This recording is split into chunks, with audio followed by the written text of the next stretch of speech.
la manette Joannès Toranon qui est déjà disposé à nous faire le point de sa moisson pour le compte de ce premier jour de la semaine. Joannès Toranon, bonjour. Bonjour Yetonji, bonjour amis téléspectateurs, bonjour. L'actualité, comment elle se présente ce jour? L'actualité se présente, on va le dire, comme vous l'annonciez dans votre introduction tout à l'heure. C'est une actualité extrêmement politique, c'est une actualité riche. Il y a des faits d'actualité des dernières semaines qui reviennent encore en manchette de certains canards. Il y a donc beaucoup de remous politiques au Bénin depuis, on va dire, quelques récents développements sur la scène politique nationale. Alors, on démarre avec la dépêche qui affiche en manchette « Recours en inconstitutionnalité contre la criette, un collège d'avocats saisit la Cour. Sortie politique de l'Union sociale libérale, les coordinations USL d'Abomey-Calavi réitèrent leur soutien au président d'honneur ministère de l'Intérieur après moult tergiversations. Les récépissés enfin délivrés à l'USL et au FCBE. Le confrère de la matinée, Talon enclenche la décapitation du PRD. Mathis Adidiatou, Mathurin de Chacus, Jean-Claude Oussou, David Biokou quitte Adrien Rumbedji. USL devient un parti régulièrement enregistré. Le délégué général du parti confirme la délivrance du récépissé d'existence. En vérité, je vous le dis, il y a une différence entre opérateur économique et une sanction. Dixit Géraldo Gomez.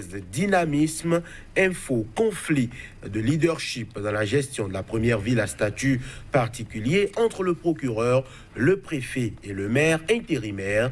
Qui dirige Cotonou? Dynamisme, info, s'interroge. Point média. À présent, bloc républicain, le PRD bouté dehors. Lutte contre l'insalubrité à Cotonou, le procureur de la République prend le dossier à son compte. Aveu d'échec de la préfecture et de la mairie. C'est un questionnement. 5 minutes PRD. Après son retrait du bloc républicain, le PRD dans la tourmente. Quotidien Nassiara, gestion déléguée du port de Cotonou, dénomination ciblée à Relan, politique des agents expérimentés court-circuités à cause de leur proximité avec l'opposition.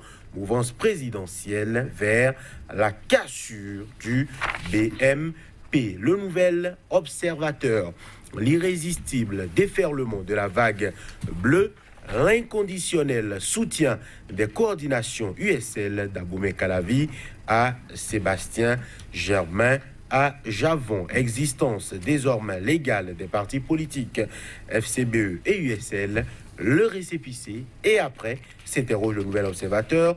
Toujours avec le nouvel observateur, délivrance tardive du récépissé du parti USL, la vague bleue en marche, impossible de l'étioler. L'Afrique en marche, souscription pour le congrès des blocs de la mouvance. Les prix d'entrée varient selon la bourse de chaque individu.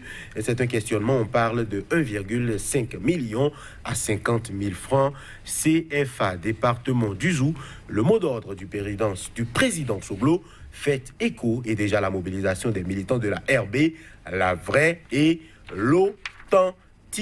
Matin libre, retour des œuvres par la France, grosse action de souveraineté, mention spéciale à Talon qui a cru, lutte contre l'insalubrité à Cotonou, le procureur Métonou en tournée. Et puis, Actu Express pour finir, forte adhésion et grande mobilisation autour de l'USL, du soutien comme s'il en pleuvait à Javon porté en triomphe.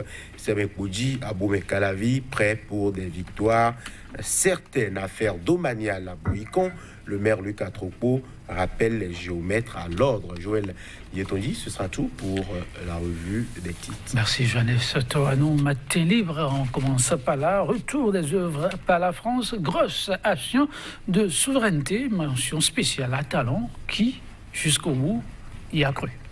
Oui, Joël Tonji, c'est un titre, on va dire, évocateur. Je voudrais déjà dire que c'est à saluer le fait de demander le retour de ces œuvres-là, parce que on sait souvent les conditions dans lesquelles ces œuvres ont soit été pillées, soit été négociées au rabais et envoyées chez la mère patrie colonisatrice.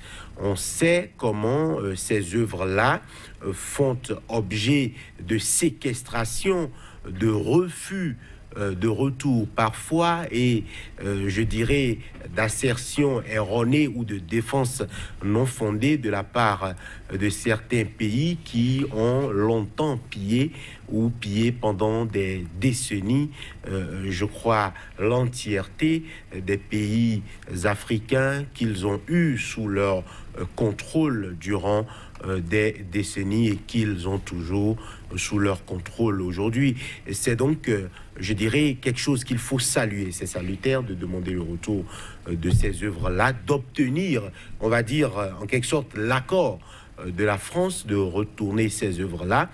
Mais c'est aussi important de faire remarquer que est-ce que réellement les pays africains qui sont donc en train de demander ces œuvres-là et en train d'obtenir le retour sont des pays qui pensent sérieusement, je dirais, à mettre tout en œuvre pour conserver ces œuvres-là dans des conditions optimales. Parce que le vrai problème, c'est que pour des œuvres qui ont parfois des centaines et des centaines d'années de vie, il y a forcément des exigences en termes de conditions pour leur permettre de garder leur authenticité.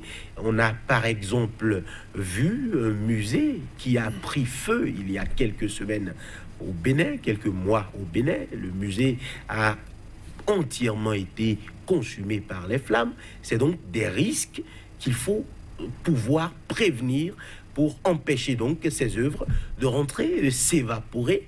Il faut aussi appeler à la vigilance parce que il faut forcément répertorier ces œuvres-là, associer, je dirais, pourquoi pas des fondations ou des ONG privées qui ont une certaine expérience dans ce domaine-là, le domaine de l'art, de la culture, de la conservation ou de, je dirais, de l'enrichissement ou de la promotion du patrimoine culturel béninois. Il y a de l'expertise dans ce domaine-là. On espère que les couleurs d'hier ou d'aujourd'hui des uns et des autres, ces couleurs-là donc ne feront pas qu'on va écarter des compétents pour associer des cancres. C'est très important de veiller à faire une très bonne sélection des personnes entrant dans la chaîne de la conservation, parce que prendre les œuvres, c'est bien, mais pouvoir les sécuriser et les conserver, c'est encore mieux.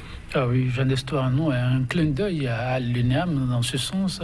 Il y a École nationale d'administration, devenue École nationale d'administration et de magistrature, qui forme des professionnels dans le domaine au quotidien, et eux qui en sont souvent à se gratter la tête pour savoir où atterrir. Désormais, c'est aussi de l'emploi pour eux. On espère que l'État saura faire la part des choses pour que, on n'en soit pas à regretter le retour de ces valeurs culturelles. Jean Destourano, nous parlerons à présent, oui, de la ville vitrine du Bénin, Cotonou.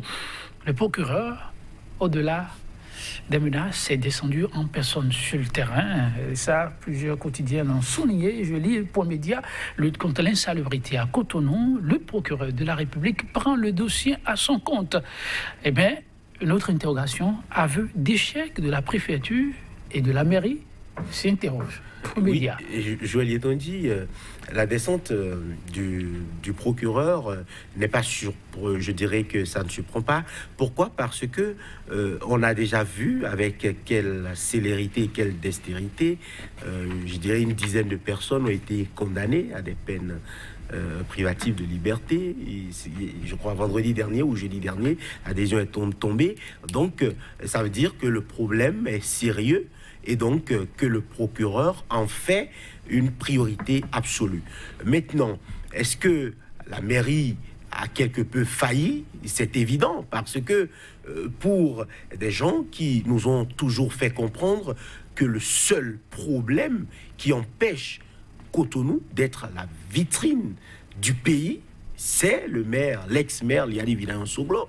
Aujourd'hui, on est face à des cas d'échec patents, notamment, je dirais, les obligations en ce qui concerne la voirie, la collecte des déchets, des sachets plastiques et consorts, la fourniture de bacs à ordures dans la ville, c'est donc un échec.